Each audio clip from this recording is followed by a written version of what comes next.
Meus queridos, mais um momento de paz, mais um momento para estarmos juntos, orando, conversando, lendo, tentando entender a nossa doutrina consoladora. Que Deus seja louvado e que esteja com todos nós nesses momentos de estudo, de oração. Vamos pegar nossa água para que possa ser fluidificada no final. Vamos também estar em pensamento com os nossos amados que estão doentes, em casa, nos hospitais, nas calçadas, nos presídios. E que todos esses irmãos necessitados da oração, do amor, se sintam neste momento amparados por ti, meu Deus. Vamos continuar a leitura do Livro dos Médiuns. Estamos lendo o capítulo 5 da segunda parte.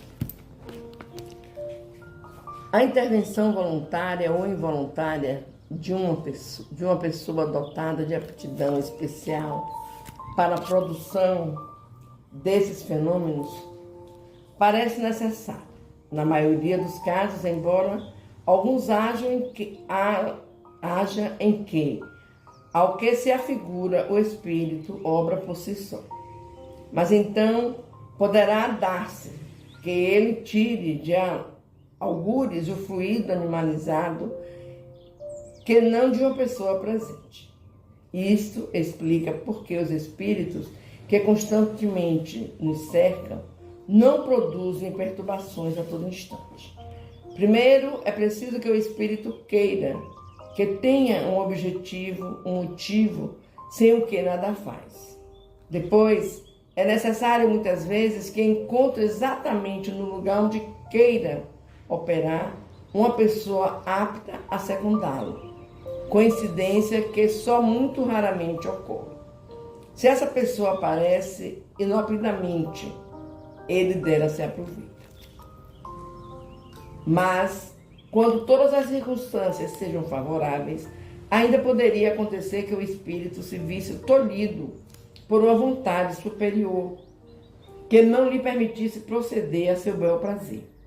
Pode também dar-se que só lhe seja permitido fazê-lo dentro de certos limites, e no caso de serem tais manifestações julgadas úteis, quer como meio de convicção, quer como provocação para a pessoa por ele visar. A este respeito, apenas citaremos o diálogo provocado a propósito dos fatos ocorridos em junho de 1860 na Rua dos Noyers, em Paris. Encontrar-se-ão os pormenores do caso na Revue Spirit, número de agosto de 1860. Primeiro, a São Luís. Quererias ter a bondade de nos dizer se são reais os fatos que se dizem passados na Rua dos Noyers? Quanto à possibilidade deles se darem, disso não duvidamos. São reais esses fatos.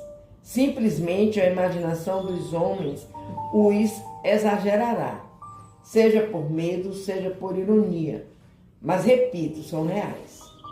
Produz essas manifestações um espírito que se diverte um pouco à custa dos habitantes do lugar. Haverá na casa alguma pessoa que se dê causa a tais manifestações? Elas são sempre causadas pela presença da pessoa visada. É que o espírito perturbador não gosta do habitante do lugar onde ela se acha. Trata então de fazer-lhes maldades, ou mesmo procura obrigá-lo a mudar-se. Perguntamos se entre os moradores da casa alguém há que seja causador desses fenômenos por efeito de uma influência mediúnica, espontânea e involuntária. Necessariamente assim é, pois sem que isso o fato não poderia dar-se. Um espírito vive num lugar que lhe é predileto. conserva-se inativo, enquanto neste lugar não se apresenta uma pessoa que lhe convenha. Desde que essa pessoa surge, começa ele a divertir-se quanto pode. Será indispensável a presença dessa pessoa no próprio lugar? Esse é o caso mais comum e é o que se verifica no dia que tratas. Por isso foi que eu disse que, a não ser assim, o fato não teria podido produzir-se, mas não pretendi generalizar. Há casos em que a presença imediata não é necessária. Sendo sempre de ordem inferior, esses espíritos constituirá presunção desfavorável a uma pessoa a aptidão que revele para eles, para lhes servir de auxiliar?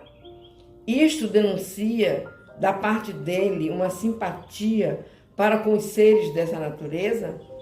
Não, é precisamente assim. Porquanto essa aptidão se acha ligada a uma disposição física, contudo denuncia frequentemente uma tendência material que seria preferível não existisse.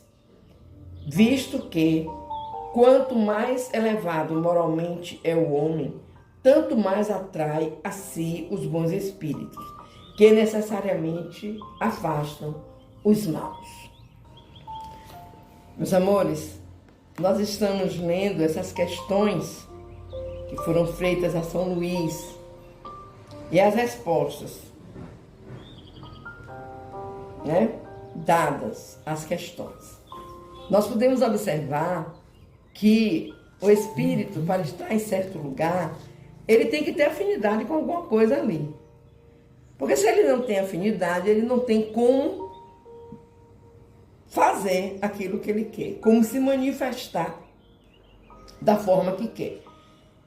E quando existe nesse lugar espíritos bons, espíritos educados, iluminados, esses outros espíritos brincalhões, bagunceiros, não encontram espaço. Por quê?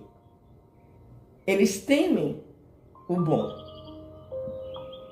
e preferem ficar no canto deles, no lugar deles, sem chegar-se a certos irmãos que não os podem observar, não os podem vivenciar aquela perturbação. É por isso que é necessário manter o nosso ambiente do lar, do trabalho, sempre iluminado, sempre repleto de luz e de amor, para que não possamos ter esse colóquio com esses espíritos brincalhões, perturbadores. Vamos fazer a nossa oração. Pai, Tu que estás em todos os lugares, em todos os recantos do mundo que criastes, te pedimos pela paz, te pedimos pelo amor, pelas bênçãos, que sejam derramadas essas bênçãos em número grande, Senhor, para que os nossos irmãos que se encontram em zonas de perigo, em zonas de dor, em zonas de maldade, de guerra, possam encontrar, Pai, um alívio, uma esperança, um meio de viverem em paz.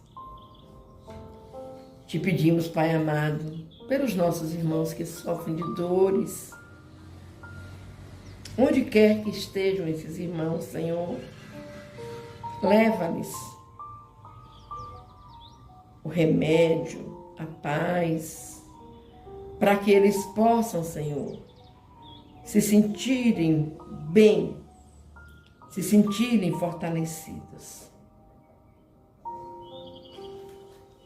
Sabemos, Senhor, que essas dores chegam como um chamado à busca da paz e do amor. Ajuda-nos, meu Deus. Te pedimos pela humanidade, muita paz. Te pedimos pelos lares, pelas famílias, Senhor, que devem ser um templo divino, onde a oração, a fé esteja presente, meu Deus. Esteja presente. Nos ajuda, Pai amado. Que nossa mãezinha Maria esteja aí, nesses lares, nesses templos divinos, espalhando a sua graça, a sua bênção, o seu amor, a sua paciência. E que cada lar viva em paz, com paz. Te pedimos com miseração, Pai, pelos nossos irmãos que usam os vícios, que eles possam, Senhor, estar sempre ligados, mesmo sem consciência, porque eles perdem essa consciência com o vício, mas que eles possam estar ligados a Ti, que os nossos benfeitores espirituais possam estar presentes na vida deles, meu Deus, e que eles vivam com amor, por amor, com paz, pela paz. Que assim seja. Vamos fechar os nossos olhos, vamos nos manter conectados com a espiritualidade amiga, para que possamos ter sempre esta união, esta paz. E vamos fazer a oração que Jesus nos ensinou, pedindo à espiritualidade amiga que venha fluidificar as nossas águas, que essas águas nos sirvam de alento, de remédio, de cura. Pai nosso que estás nos céus, santificado seja o teu nome, Senhor. Venha a nós o teu reino, seja feita a tua vontade, assim na terra como nos céus. O pão nosso de cada dia, dá-nos hoje e sempre. Perdoa, Pai querido, as nossas ofensas, assim como perdoamos a quem nos tenha ofendido. Não nos deixeis cair em novas perturbações, mas livra-nos de todo mal, do egoísmo, da inveja, do orgulho, porque teu é o poder, o reino, a honra e a glória, Pai, hoje, agora e sempre. Louvado seja nosso Senhor Jesus Cristo, para sempre seja louvado.